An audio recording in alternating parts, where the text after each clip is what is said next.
Okay. So, sa harap po ito, tayo po'y muli mag-aaral sa tanong Panginoon. Ang aking pong pinaglakip-lakip po ng Panginoon na sitwasyon, hindi man po, sabi ko, ano bang verse ang gagamitin ko na ako para sa atin. So, ito po yung verse na pinigay sa atin ng Panginoon sa 1 John chapter 4, verse 7 hanggang 11. Tayo po lahat ito ngayon bilang pagpingalan sa salita ng Diyos. 1 John chapter 4, verse 7 hanggang 11. Sabi po niya, mga minamahal, mag-ibigan tayo sapagkat mula sa Diyos ang pag-ibig. Ang bawat umiibig ay anak ng Diyos at kumikilala sa Diyos. Ang hindi umiibig ay hindi kumikilala sa Diyos sapagkat ang Diyos ay pag-ibig. Inihayag ng Diyos ang kanyang pag-ibig sa atin nang isugo niya sa mundo kanyang kaisa-isang anak upang magkaroon tayo ng buhay sa pamamagitan niya. Ito ang pag-ibig. Hindi sa inibig natin ng Diyos, kundi tayo ang inibig niya at isinugo niya ang kanyang anak upang maging handog para mapatawad ang ating mga kasalanan. Mga minamahal, kung ganoon, kadakila ang pag-ibig ng Diyos sa atin, dapat din tayo magmahalan. Verse 11, ulitin ko po verse 11, sabi po niya, mga minamahal, kung ganoon kadakila ang pag-ibig ng Diyos sa atin, dapat din tayo magmahalan. Muli po sa talo Panginoon tayo pinalangin. Panginoon, muli po sa oras pong ito, aking pong hiling, na kayo po yung gabayan sa aming pong pag-aaral ng salita. Aking pong dalangin, kayo pong mangusap sa puso at isip ng bawat naririto, Panginoon, at aking pong dalangin na gamitin po nyo ang inyong likod na mahayagan nyo pag-ooban sa oras nito. Maraming po salamat, Ama. Ito po ang dalangin sa pangalan po ng aming Panginoon Jesus. Ang lahat po'y magsabi ng Amen. Amen. Tayo po mga kapula. Una-una, salamat po sa Panginoon kung tayo po'y nagagamit ng Lord ng makapagsalita at tayo po'y namin natutuhan. Tulad po ng ating panalangin na sabi ko lagi, Lord, kayo po mangusap. Hindi po ako nangungusap. Ako po'y dideliver lang ng salita ng Diyos. At salamat ginagamit po tayo dito sa loob upang ang Diyos sa kanyang mga salita mahayag ang kanyang kabutihan. Yun po ang number 1. Kaya nga po kapag tayo nag-bless, sabihin ko na salamat kay Lord. Ako'y muli niyang tinuruan. Alam po ba ninyo, marami na po akong narinig at katotohanan aking nagpapatunayan din. Kahit gaano kaganda ang mensahe, kung hindi po kikilos ang Diyos, wala po itong pakinabang sa akin.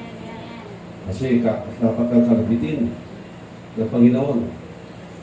Dapat kanyang gisingin o dapat dapat ang magturo. No? Isa pong karangalan sa atin na tayo ginagamit ng Diyos na maging pamanggagawa. Tayo, sabi nga po, tayo ginamit niya at nagkapaghatid. At kayo naman po ay ibinigay ng Lord sa iglesia nito upang tayo sama-sama makapag-aral ng salita ng Diyos at maparangalan ng Panginoon. Yun po, number 1, makilala natin ang Diyos kung gaano siya katakila sa ating mga buhay. Kung ang ating mensahe po, ito pong salita ng Panginoon na pinasa po natin, nasabi niya, ang Diyos ay pag-ibig. O ang kanyang anak ay kanyang isinugo upang tayo'y magkaroon ng pagpapatawad sa ating mga kasalanan. Magkaroon tayo ng kaligtasan sa pamamagitan niya. Ang sabi ko niya, kung ganito kadakila ang pag-ibig ng Diyos, na kahit ang anak niya, isinugo niya para lamang magkaroon tayo ng kaligtasan. Hinarap niya ang mahirap na bagay at hindi dapat danasin ng Diyos. Pero dahil sa kanyang pag-ibig, dinanas niya. Dahil ayaw niya sirain. Unang-una, hindi ko na pwede sirain ang kanyang kalikasan bilang isang Diyos na katwiran at justisya. May justisya pong kasalanan. Sabi nga po, ang kapiran ng kasalanan ay kamatayan. Kaya po, hindi maaaring walang mamatay dahil sa kasalanan. Pero po, ang kamatayan ng Panginoon ay naging sapat para sa ating lahat.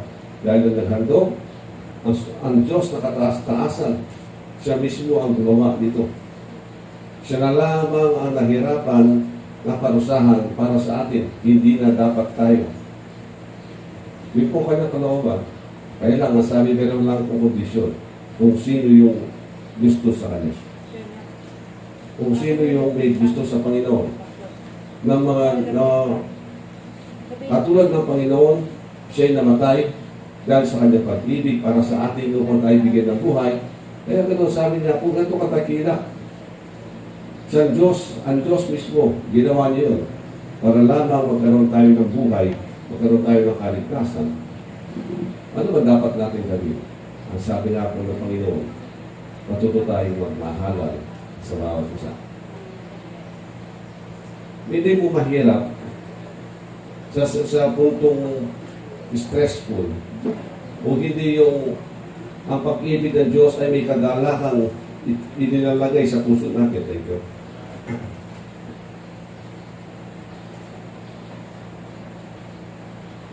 Para nababasa niyo akong nahihirapan akong mag-oxygen. Okay. So, ang pag-ibig, kapag tumibo sa puso, katulad po na sinabi ng Bible, siya ang unang umibig sa atin. Hindi dahil inibig natin na unang Diyos. Hindi dahil naharap natin ang Diyos. Kundi ang unang katotohanan, ang Diyos ang unang gumawa ng aksyon. Siya ang gumawa ng reason para tayo lumapit sa Kanya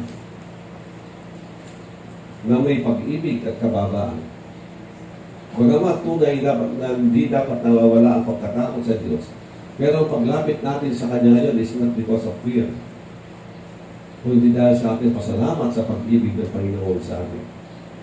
Yun po ang isang dakilang bagay na gusto talaga makita ng Diyos sa atin, na tayo lumalapit, hindi dahil sa takot, kundi dahil sa pag-ibig o pagdadakila sa ginawa sa atin ng Panginoon. At dahil doon, ito yung kalakasan, ito yung kumbaga, ito yung pinaka-energy, meron tayo sa nun na tutulak sa atin na gawin natin ang mga bagay-bagay dahil sa pag-ibig na tinanggap natin. Kung minsan naiisip pero hindi naman naintindihan lupusan. Pero nararamdaman ang bigat ng pag-ibig. Dahil sa kanyang pag-ibig, dahil sa pag-ibig ni Kristo na kanilang maranasan, marami ang mga Kristiyano kahit buhay, itinaya, ibinigay. Dati, katulad ni Pedro, nang hindi niya pa niya maintindihan, nang noong una, takbuhin siya, 3 beses niya tinakbo ng Panginoon, pero bandang huli, tulad ng aking nasabi, naipako siya, nag-request pa. Ibaliktad din niyo ako. Hindi ako karapat-dapat matulad sa aking Panginoon. Hindi ako karapat-dapat. Si Kristo lang ang dapat sa ganoong kalagayan. Ako hindi ako worthy. Hindi ako dapat matulad sa Kanya. Kaya hindi naman ako si Kristo para sinasabi niya. Dati tumatakbo, ngayon nagre-request. Kaya tayo ano kaya ang tapang meron tayo? Ito po yung dapat natin maintindihan. Kung minsan, ang dahilan lamang dyan, ano ba yung pag-ibig meron ka sa loob? Kanino ba nakatuon ang pag-ibig mo para magawa mo yung nararapat o yung dapat mo din ang ginagawa? O kung ano man ang ginagawa mo, ibig sabihin, yun ang pag-ibig mo. Bakit ang mga tao ayaw kumilos, gumawa? Nakaayon sa kalooban ng Panginoon. Ibig sabihin, may umaagaw sa pwesto ng Panginoon sa puso niya. Dapat po nating tanggalin ang umaagaw sa puso natin sa Diyos. Si Kristo lamang ang dapat nauna. Siya lamang ang dapat pangunahin sa puso natin. Kapag hindi siya pangunahin, ibig sabihin, madali tayong magkamali. Ito po yung talagang pinag-anuhan natin, pinaglalabanan o pinag-aaralan at dapat natin i-overcome. Dapat natin pagtagumpayan sa buhay natin na ang lahat ay bibitawan mo para lamang kay Kristo. Hindi mo sabihin, winawalang halaga mo ang lahat ng bagay kapalit si Kristo. Ito po yung dapat natin matutuhan. Lahat po hindi pa po perfect. Hindi pa po tayong sagrado o nagagawa ang gano'n. Meron pa rin tayong pagkikipaglaban sa loob. Palagay ko kung wala, makikita namin kayo, may korona kayong ilaw sa ulo niyo ngayon. Dahil hindi pa tayo perfect sa pag-ibig, hindi pa natin makita yung korona sa ulo natin. Pero salamat sa Diyos, tayo tinuturuan niya, naghihintay siya, At ang pinakamatindi sa pag-ibig ng Panginoon ay yung pagbubuhat sa iyo. Yung pang pagtitiis niya, sa kabila ng, dahil sa ating kapasawayan, kinakarga ka pa rin niya. Naghihintay pa rin. Kung ang demonyo, bakit mo ba, ano ba? Bakit mo pagtitiisan yan? Ang daming iba. Pero mas magaling dyan. Mas maganda, mas magaling, mas maganda pa siguro ang lahi. Pero sabi ni Lord, hindi yan ang hanap ko. Hindi yan ang dahilan kung bakit ko sila binubuhat, pinagtitiisan. Kung hindi dahil mahal ko sila. Ito lamang po ang meron tayo. Ito lamang po talaga meron tayo kayamanan na dapat natin maintindihan. Ang pag-ibig ni Kristo ang tunay na yaman natin. Kung tayo lumalapit kay Kristo, hindi tayo pwedeng lumapit kung titignan mo dahil sa iyong kabutihan. Ang kabutihan natin, sabi nga ng Bible, para mistulang basahan lamang sa harapan ng Diyos.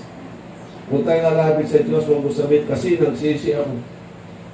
Bakit porque nagsisi ka, tatanggapin na ng Lord? Hindi mo ba, maraming ganun kaisipan, kasi nagsisi naman ako. Hindi na nga hulugan, nagsisi ka, nilinis ka na. Unang-una, pakisabi mo dahil nagsisi ako.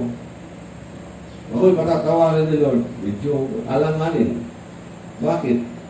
Wala naman obligasyon si Lord. Baka nasabihin mo, kung gagawin ko ito yung gagawin niya sa akin, bagamat mahabagin ng Panginoon, pero sa totoo, ang dahilan talaga ng Lord, kaya tayo pinapatawad. Hindi po nagsisi ka. Kundi dahil ikaw ay mahal niya, at kapag nagsisi ka, ang pag-ibig niya ang nananaig. Kahit na, sabi nga kanina nung isang linggo natin na pag-aralan, nagsisisili sila, nagbalik loob sila, kung salita natin, bagamat balat kayo lang, nakalahin mo, bagamat balat kayo, bagamat, ito yung word na ginamit sa Tagalog, bagamat pakunwari, nanaig pa rin ang pag-ibig ni Lord dahil sabi ni Lord, hindi ko sila papatulan, hindi ko sila paparusahan, tatanggapin ko muna. Para mas nasa Lord, bubuhatin ko muna kayo. Magtitiis na lang muna kung at tayong mga krus na binumuhat ni Lord. Nagtitiis siya. Bagamat pakunwari ang lapit mo, nagpapatawad puno ang Lord. Bagamat, kaya sabihin ko, kasi hindi pa talaga buo ang pagpapatawad. Binuksan niya ang pintuan ng kahabagan para hindi ka hatulan. Ito yung Diyos, meron tayo. Napakadakila ng Panginoon. Kaya kung natindihan mo ang pag-ibig ng Diyos, eh talagang malulula ka. At anumang maintindihan natin ngayon at sa mga nakalipas, hindi pa yan ang katotohanan. Nagsisimula pa lang tayo sa katotohanan. Meron sila. Mas nakila pa siya dyan. Sabi mo nga kung ang Diyos ay maghahayag ng kanyang pag-ibig, ng kanyang kalubusan, ng kanyang katotohanan, lahat tayo sa oras ito, walang makakatayo. Bagsak tayo lahat. Tayo mapapahiya at lumong-lumo sa kadakilaan ni Lord. At ganito pala kabuti si Lord, ganito kadakila si Lord. At ganito lang ako karami. Pero ganoon pa man, inibig ka ni Lord. Ganun pong magmahal si Lord. Amen. Kaya kung tingnan ng sarili, hindi pwede pagmalaki ang lumang performance mo. Sabi nga lagi, bakit mo sasabihin, pagmamalaki mo yung ginawa mo? Sino ba nagbigay ng buhay mo? Sino ba nagbigay ng talino mo?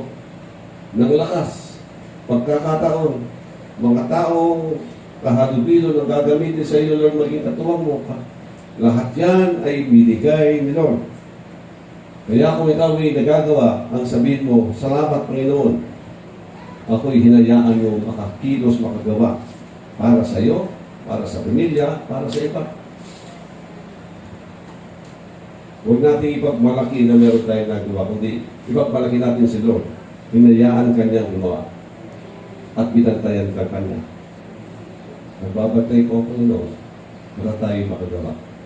May mga anghel siyang sugo para hindi tayo lamunin ng diablo, para hindi tayo sirain ng diablo. Ito pong gustong-gusto ng diablo. Sirain tayo. Pero salamat kay Lord. Lahat ng kailangan sa buhay, pinaprovide niya.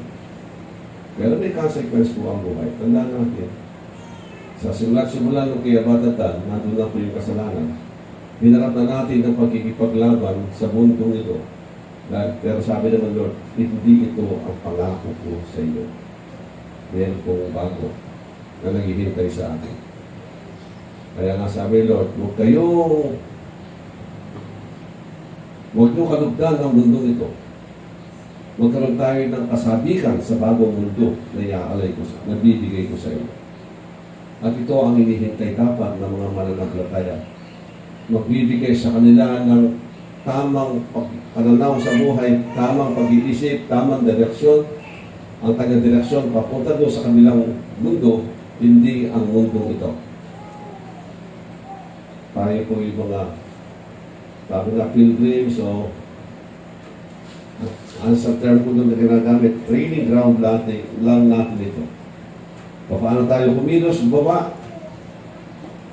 Siya magdidikta kung ano magiging lugar mo sa kabila. At ang mundong ito ay nagbibigay ng pangunawa sa atin kapag tayo dumadanas sa mga maraming problema. Kung ano ang tunay na mahalaga, ano talaga yung mahahalagang bagay sa buhay, sino ba dapat parangalan, sino ba tunay na mahalaga, lahat-lahat para ba? Ang mga prinsipyo ng buhay na tututuhan natin sa mundo. Kaya kapag tayo nasunod na sa kabila, ano man tanggapin natin biyaya, naintindihan natin kung bakit. Yung prinsipyo, hindi normal. Alam nyo, sa mundo lang. Sino ba si atin dito ang laging nagpapasalamat pag-gising niya? Lord, salamat na umihinga pa ako. Dati, hindi natin. Madalang pa kung isa nakakalimutan natin. Magpasalamat na ikaw ay nagising. Kasi normal sa atin ang magising na humihinga. Pero dahil nung naranasan natin ang magkasakit, naranasan natin ang maratay sa karamdaman, naintindihan mo ngayon kung ano ang kahalagahan na binibigay ni Lord kapag ikaw ay malakas. Ikaw ay malusog. At napapasalamatan mo si Lord. Pero pagkatapos mong gumaling, nakakalimutan naman ito minsan.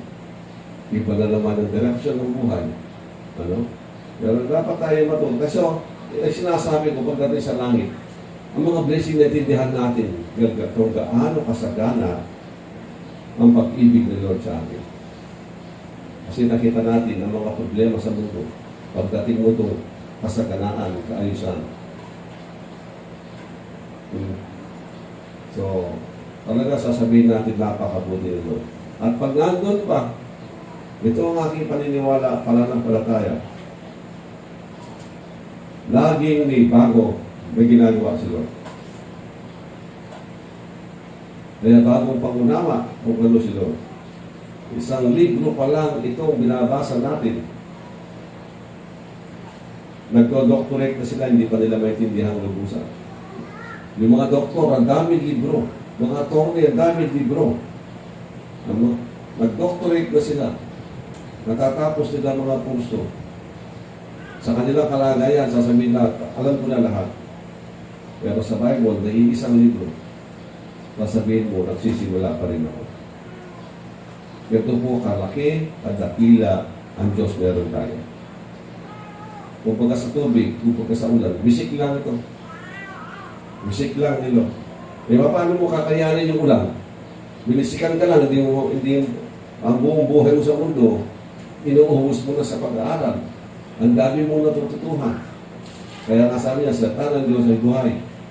Hindi natatapos magbigay ng mensahe, inspirasyon. So patuloy ko yan, hindi nagbabago. Laging meron. Ang description na parang ulan, ay parang balon na hindi na ubusan ng tubig kapag kumukuha ka.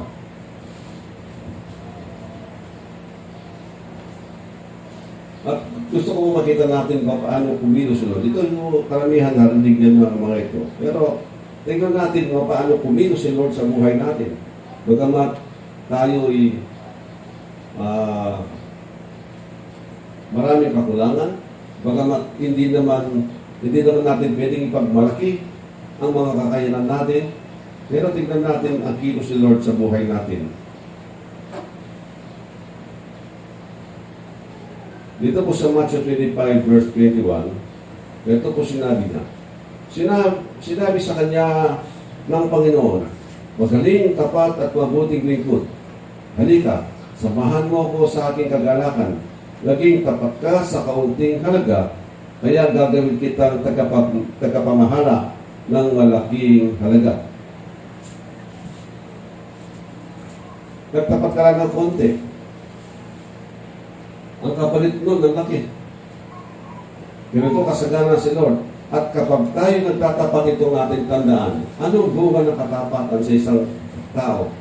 Kristyano man yan o hindi sa Kristyano, pero tapat pa rin ang Diyos kapag ang tao ay nagiging tapat sa kanyang ginagawa. Ito po yung nakikita kong bunga ng katapatan kapag tayo may katapatan sa ating mga ginagawa. Lalo tayo nagiging magaling sa mga trabaho natin, sa mga ginagawa natin. Nagiging skilled ka. Kasi yun po ang bunga ng pagiging tapat sa trabaho. Skill. Perfectionist ka. Mas maganda kang kumilos.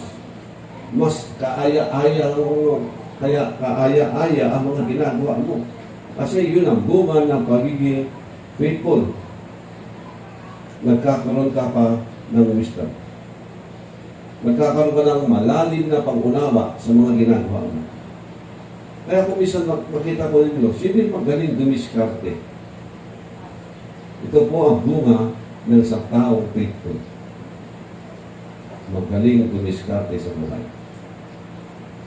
Kaya kapag kayo hindi marunong dumiskarte, dalawa lang naman yan. Ang isa, maaaring hindi mo kinikilala si Lord, na siya talaga pinagagalingan ng karunungan. At ang isa, pabaya ka. Kapag pabaya ka, paano ka didiskarte? Paano ka matututo kung ikaw ay pabaya?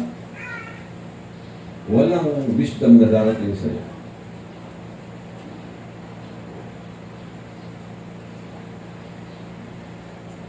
Ang isa pa po, kanto. Dito po sa Mark, ako lang po maglipat-lipat kahit kung magilig lang kayo. Sa Mark chapter 9 verse 41.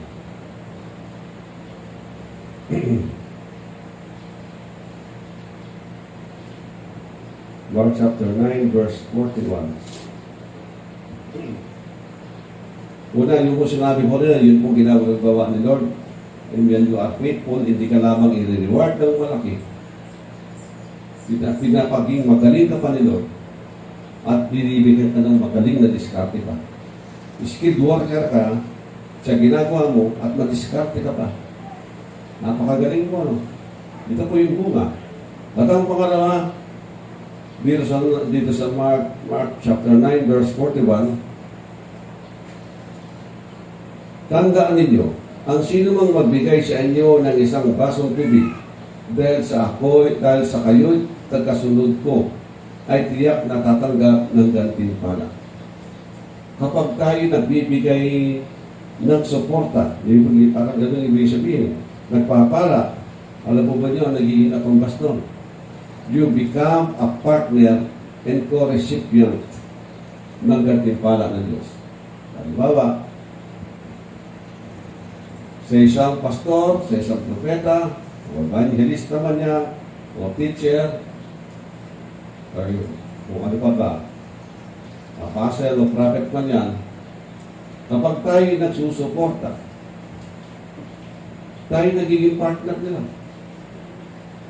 At dahil tayo partner, dahil tayo supporter nila, kung anong gantimpala na tinatanggap ng isang propeta, kung propeta yan, kung apostol yan, kung pastor yan, o teacher, o evangelist naman yan, ikaw ay nakakaroon din ng bahagi na ibibigay ni Lord na reward.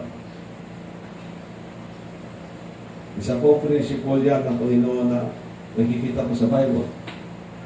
Kapag tayo'y para mo bang kumbaga sa damit, sabihin na lang natin, kung ang normal na tinatanggap ng isang tao, crispa, yung damit. Alam mo, hindi ba, dati hindi crispa ang damit, tayo mo meron pa ngayon. Meron pa ngayon? Wala na ba? Na-advertise pa ngayon. Ang bago baka bumalik yan. Kapag ikaw ay isang apostol, tumatanggap ka ng reward ng 10 na lakos, sabihin natin. Bigat pa, no? Alam niyo, yung isa bibigay sa'yo. Parang nagkakaroon ka ng share. Kung siya tumanggap na 10, baka hindi man, kung bawasan yan, ibibigay sa'yo bilang bahagi ng support mo sa kanya. Kaya nakadamit ka ngayon, lakos. Sasabihin na sa'yo, hindi ka naman apostolan, kalakos ka. Supporter ako ni apostol. Tandaan mo yung ganun po magpalang si Lord. Hindi po siya nagkukula kung sino ang iyong, kung ano ang iyong tinatangkilik o sinusuportahan, tumatanggap ka rin po ng bahagi ng reward ni Lord. Kaya nga po sabi ng iba, magtanim kayo sa matatang lupa. Nasaan ang puso nyo?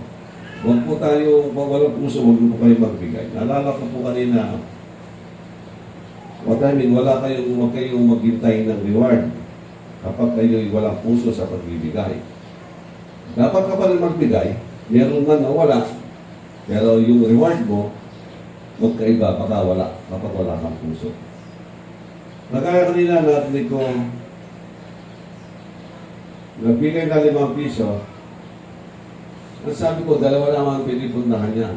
Ano ba yan? Dimos ba yan o kaloob? Kapag ikaw ay may pera, nagbigay ka ng 5, limos yan. Hindi ko ba? Eh wala ka naman pera, yun lang ang pera mo sa bulsa, hindi mo limos yan. Kaloob yan, hantog yan. It's not about the amount, but about the condition na nagbibigay. Kung ikaw ay isang mayaman, katulad nga po ng isang pastor nagsabi dito, si Pastor Dayang Boy nagsabi, o sino pastor, kapag ikaw ay mayaman, namasal ka sa iyong magulang, pinasalubungan mo ng tinapay, binili mo si Kempoy, hindi mo matutuwa si nanay mo, magulang mo, may milyonaryo ka, dinala mo tinapay ni Kempoy. Kung kayo'y walang pera, alam na yung magulang, nagdala ka ng tinapay na Kempoy, ang tuwang-tuwa ko yan. Sasabihin, naalala pa ako kadalhan ng anak ko.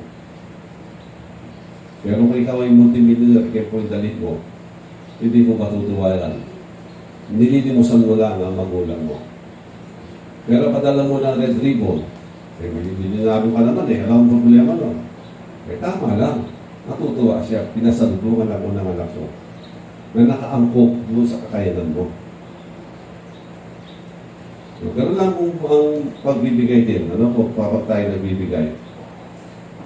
Tanda natin, God nag-reward po siya kung saan ang puso ninyo. Kung anong lupa ang tinamnan ninyo, siyempre doon din kayo magkakaroon ng tanggap ng reward o bunga. Doon kayo aanit. In short. Dito po sa Matthew 25,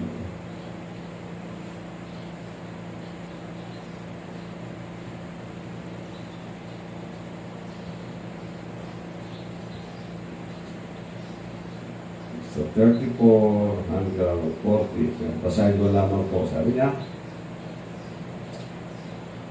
kaya sasabihin ng hari sa mga nasa kanya, sasakanan niya, hali kayo, pinagpala ng aking ama. Pumasok kayo at tanggapin ang kahariang inihanda para sa inyo. Mula pa nang likhain ng daigdig, sapagkat ako'y nagugutom at ako'y inyong pinakain. Ako'y nauhaw at ako'y inyong pinainom. Ako'y isang dayuhan at inyong pinatuloy. Ako'y hubad at ako'y inyong dinamitan. nagkasakit at inyong dinalaw, na bilanggo at inyong pinuntahan. Sasagot ang mga matuwid, Panginoon, kailan po namin kayo nakita nagutom at aming pinakain o nauhaw at aming pinainom? Kailan po kayo naging dayuhan at aming pinatuloy o kaya'y hubad at aming dinamitan? At kailan po namin kayo nakita nagkasakit o nabilanggo at kayo aming dinalaw? Pasabihin ng hari, tandaan ninyo, nang gawin ninyo ito sa pinakahamak ng mga kapatid kong ito, sa akin ninyo ito ginawa. Tignan po ninyo yung salita ng Panginoon. Gawin mo sa iba ang ginawa mong mabuti sa iba. Ang sabi ng Lord, hindi mo sa Kanya lang ginawa. Tinuturing kong itong sa akin mo ginawa. Alam mo ba yun? Another word for that, para po doon ay ang bagawang mabuti natin. Bagamat maramilang ang ating mga kamay, pero still, you are highly appreciated, Lord. Ang napakataas ng pagkilala ni Lord. Kinilala ni Lord ang mabuting gawa mo. Ganun po magtaas si Lord. Ganun po katagli ang ginagawa po sa atin, Lord. At yun po Romans chapter 8 verse 18, ganito po sinabi niya,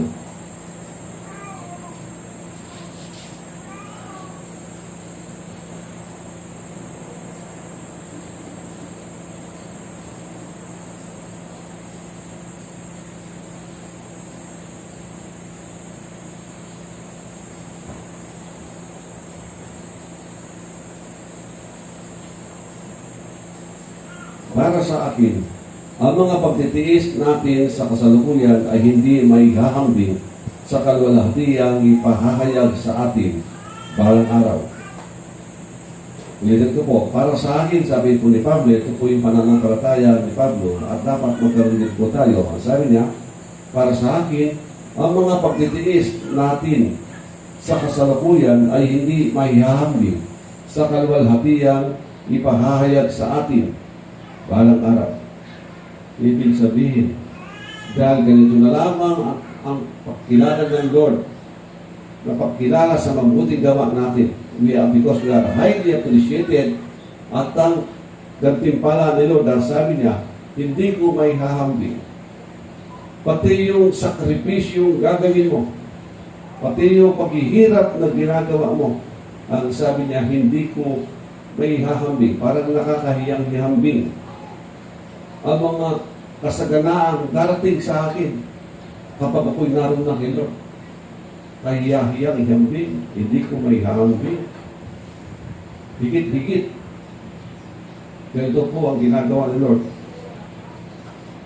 Pero dito po sa atin, binasa, ano ba yung pinaka-the best? Kung minsan iniisip natin, the best thing, ang galing pala na kapag tayo may ginagawa, ang galing pala kapag tayo nakakagawa. Totoo naman. Pero ano ba talagang tunay na magaling? Ang tunay na magaling, si Lord. Dahil sa konting gawa mo, pinag-aralan ka, kinilala niya, ginantimpalaan ka ni Lord. Ito po yung dapat natin maintindihan. Dahil sa Kanya, dahil kay Lord, in-appreciate niya, kinilala niya ang maliit na gawa mo dahil sa Kanyang pag-ibig.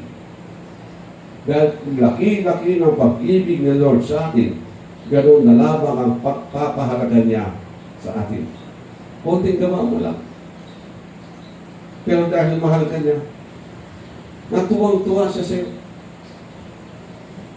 Kung minsan din natin nakikita yung mga bakit, kung minsan simple na lang. Kung meron dito isang bata, kung nagbawa, nasa isang, hindi church ito, kasi sa church may espiritu ng kakaiba. Maganda ang espiritu natin pag nasa loob ng church. Nagbawa, nasa isang pagpupulong ka, sa barangay, o kaya sa labas na lang, may isang batang ang galing, ang sayang umawit, sintrado, umaawit.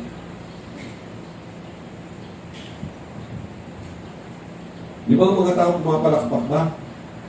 Hindi. Pero yung nanay pumapalakpak.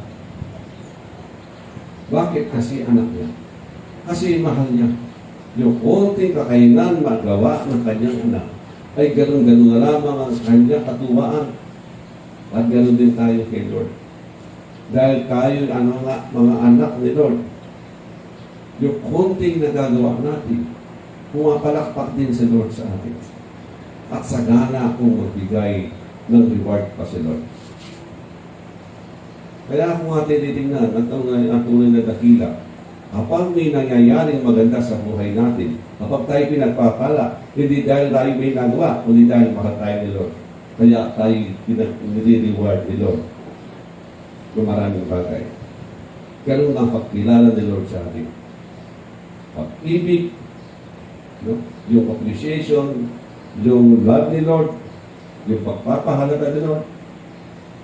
Kung hindi tayo pinahalagahan ni Lord, kung hindi tayo minahal, hindi na siya bababa para mapako sa Diyos.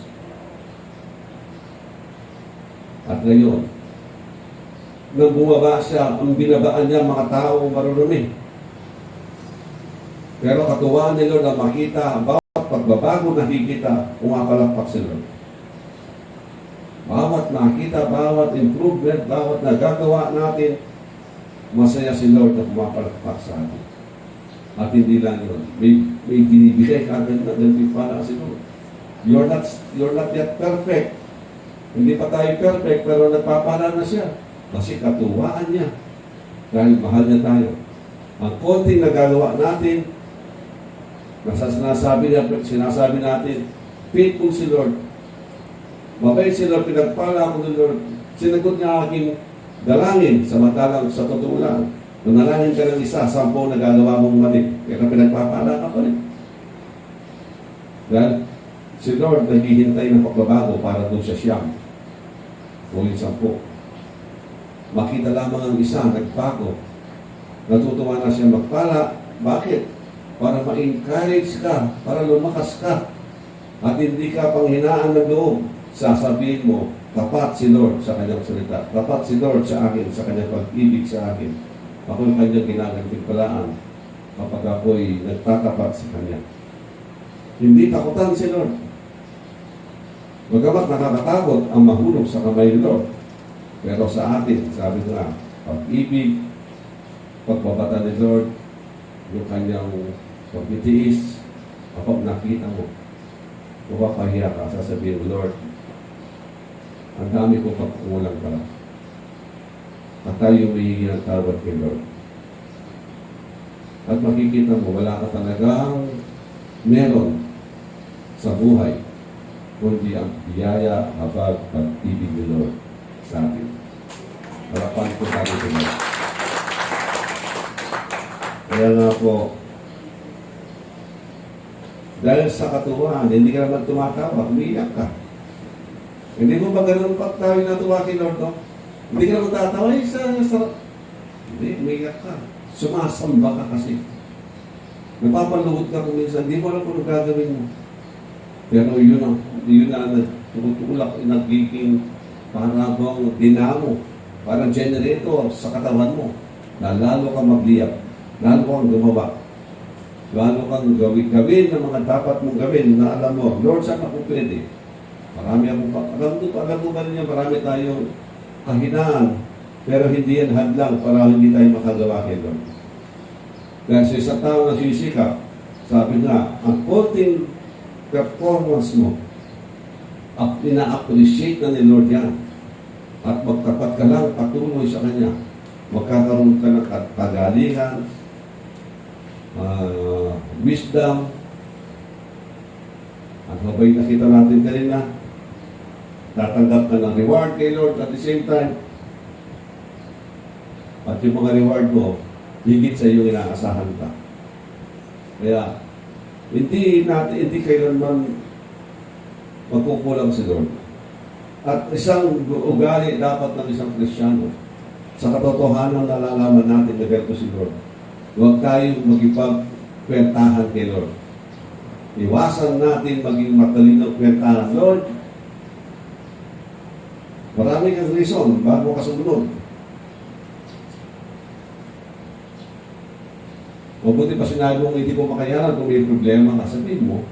Pero huwag ka pag-ipag-reason sa kanya na kung ano-ano pang pag nakipag-reasoning ka sa kanya, kung minsan nasa danger ka ng selfishness, pagiging makasarili. Kung minsan ang kalaban natin, dalawa po ang kalaban natin sa mundo, generally speaking, spiritual, physical. Spiritual forces kasi ang demonyo naglalaro sa mga tao. Nagpapadala ng mga subo din niya. Hindi lang sa iyo mag-i-istorbo, bibigyan ka ng stress, bibigyan ka ng kung anong problema na hindi mo dapat maranasan, pinaparanas, may stress ka. Tandaan po natin, isa lang ang takbuhan natin kapag kayo na-stress, si Lord lang. Lumuhod kayo, nalangin. At humingi na kayo ng tawad kagad kay Lord, baka hindi natin alam, meron tayo nagawang kung saan.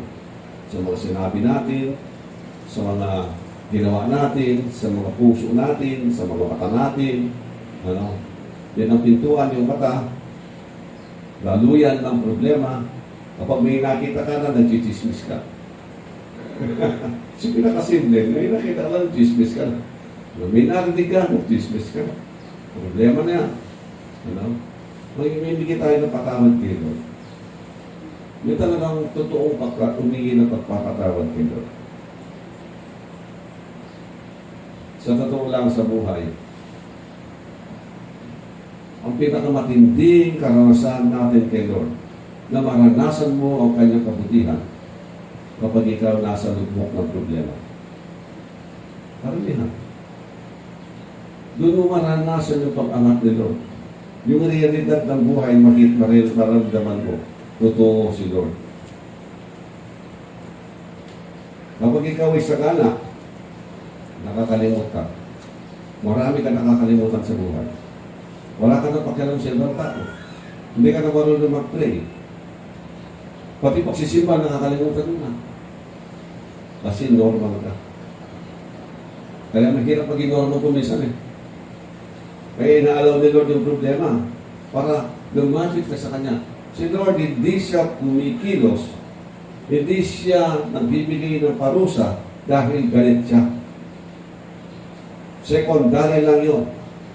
Pangalawa lang yun. Bakit? Ang pango. Sabi ng Bible, kung ikaw ay hindi anak ni Lord, hindi ka niya papaluin. Kaya kanya pinapalo kasi anak ka niya. Tulad natin, bakit tayo namamalo? Kasi mahal natin ating mga anak.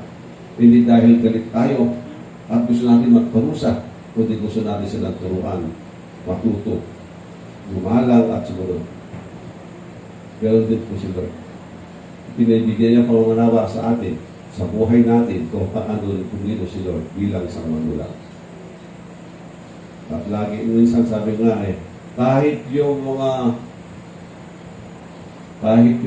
matitinding parusa, hindi nagbibigay ng parusa si Lord dahil gusto lang niya magparusa. Ayaw ni Lord magparusa. Tandaan po natin na. Ang problema lang, inuobliga natin siya. Nauobliga siya kapag dahil sa katigasan ng ulo natin, pasaway tayo, inulit-ulit ka na, ilang beses ka na kinausap, pinalo ni Lord, ayaw mo pa rin. Para naghihintay ka na talaga ng problema. Kaya nga po yung iba, pinapalo na, halos na-aksidente, halos mamatay na. Binabalikan pa yung problema niya. Kung bakit siya nag-aksidente na wala ang kamay na protection ni Lord, si demonyo ang sumakay sa kanyang sasakyan at muntik-muntik na siyang mamatay, nag-hospital, nag-50-50, dahil sa kanyang mga kalokohan pinaggagawa. Pagkatapos na siya ay nagkasakit, tumawag sa kay Lord, pinatawad, kahit alam pang babalik ka sa dati ni Lord. Pero siya kapiyaya. Kahit alam niya, babalikan mo, iwan mo siya. Gagawin pa rin niya. Maghihintay pa rin siya. And wait.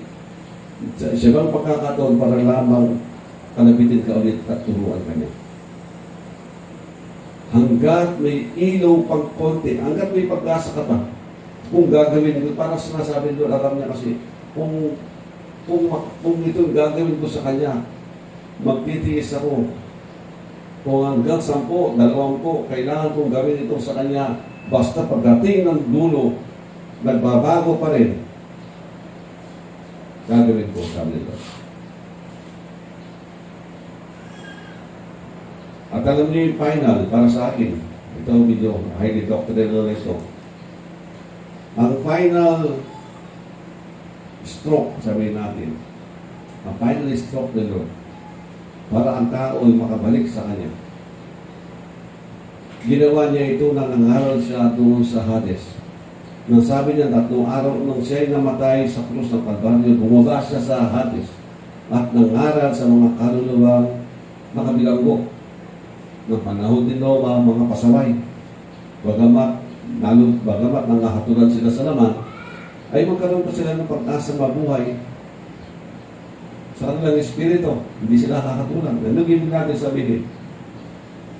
Ang last stroke, katulad ng si Mayaman at si Lazaro. Si Mayaman nandun sa Hades. Si Lazaro nasa piling ni Abraham. Hindi inilagay ni Lord si Mayaman sa Hades para parusahan. Period. Hindi po ganun. Inilagay siya roon para matauhan at magkaroon ng pagsisisi ay hihintay ni Lord at magbalik loob kay Lord, magsumo ng kanyang buhay at isukan niya ang kanyang mga pinagkagagawa. Isumpa niya ang kanyang mga kasalanan pinagkagawa. Dalawa lang ang pwede mong gawin sa Hades.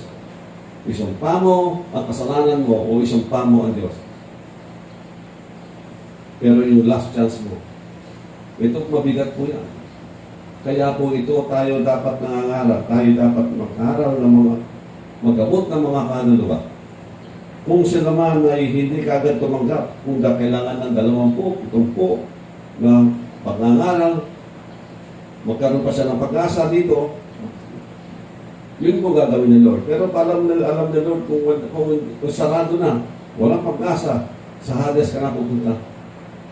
At pagdating sa Hades, nandun na po yung last mo opportunity na bibigay ni Lord. Hindi dahil galit siya. Yun ang kailangan mo kasi. Yun kasi yung dinevelop mo sa sarili mo. Yun ang iyong ginawa na consequence mo. Bagamat hindi ko nakikita ang mga bagay na nangyayari doon, sa puso ko, sabi ko, siguro may lipatan. Ang lipatan. Yung talagang nag-repent na, wala pa sa due season. Wala pa sa takdang panahon na si Lord ay darating. Inililipat na siya sa piling ni Abraham. Dahil kung nagsisit, nagbago na. Para tayo nakabilanggo sa munting lupa na inatulan ka ng 20 years imprisonment. Pagkatapos, sabihin natin, execution. Naka 5 years ka pa lang. Nagkaroon ka na ng kay Presidente. Pinalaya ka na. Dahil nakita pagbabago mo sa loob. Naging blessing ka sa loob. At naging maamo ka sa loob.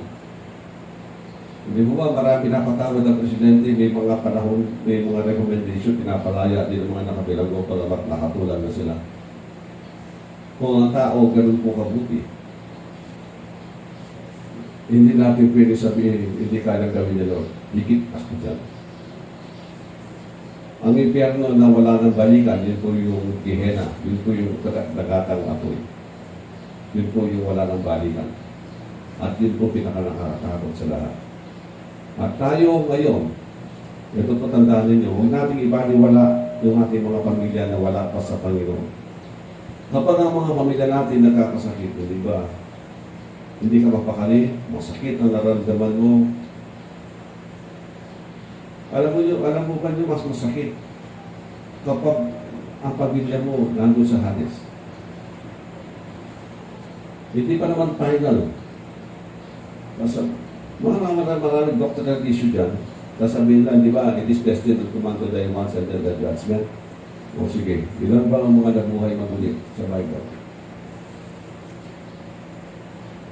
Kay Eliseo, kay Elias, kay Kristo, ilan bang nabuhay magulit? At saka nang mabiyak yung tolda na takip sa templo. Sabi ng Matthew, o Matthew ba o Mark, mahigit 500 ang nabiyak na tuntun, muling nabuhay. Ngayon sabihin mo sa akin, yun ba talaga literal meaning niya ng this destined and command to thy once and then the judgment? Kasi kaya tayo nalilimit sa ating understanding, hindi natin nabubuo yung mga dapat natin consider. Pangalawa, gumamit ka ng original language. Napakahalaga. Kung Greek yan, Greek. Kung Hebrew, para magkaroon ka na lalong malawak na pag-unawa. Pero isang dakilang bagay, kapag ginawa ni Lord, nandun ka na nga sa Hades hindi pa tapos ang usapan. Kasi sa mundo, wala kang pag-asa. Bakit nagbabaka sakali pa, kapakita pa ni Lord, kung ikaw ay susuko. Ano yung pwede natin biblical basis na isa? Pagdating dito. Dito sa Revelation, meron po dyan yung sinabi niya, meron pong isang plague doon na kumagat. 6 na buwan silang pahihirapan, hindi makita ang kamatayan. Gusto nilang mamatay, hindi sila mamatay-matay. May sinabi po ang Bible. Sabi niya, imbis na sumuko sila sa Diyos, sinumpa pa nila ang Diyos. Naghihintay pala si Lord na magsuko. Bagamat pinarusahan sila sa kanilang kasalanan, consequence ng kanilang kasalanan, pero hindi gusto ng Lord na saktan lang.